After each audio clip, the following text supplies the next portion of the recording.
Ce vendredi matin, les habitants du quartier Imamso de Bouna se sont réveillés en sursaut pour secourir leurs voisins. Le véhicule enfumé était une voiture des services des impôts. Mamadou Meïté, régisseur des impôts, l'avait stationné devant sa cour après le service. Écoutons son témoignage. J'avais 4h25, j'entends une détonation qui m'a réveillé. Je me suis dit que c'est au camp qui est à côté de nous là. Donc j'ai pensé que c'est un coup de feu qui vient de là-bas. Je suis resté là. 10 minutes après, une explosion plus forte m'a fait sauter du lit. Oh, je m'apprêtais à aller à la mosquée. J'ouvre la porte puis je vois la flamme qui m'accueille. Pendant ce temps, un autre bruit survient à environ 100 mètres de là.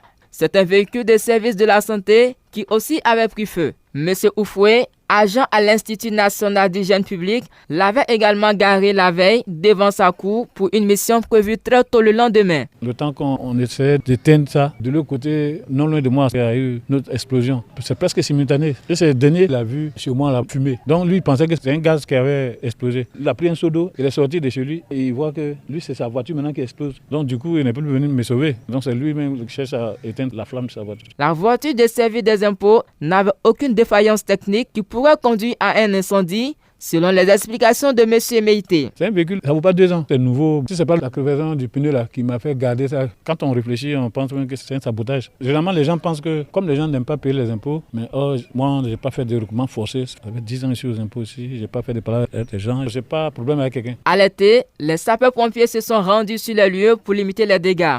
Malgré les efforts, les 2 voitures étaient totalement calcinées, mais aucune perte en vie humaine. La police a ouvert une enquête pour faire la lumière sur ce drame. Alassane Ouattara, Bouna, Radio Al Bayan.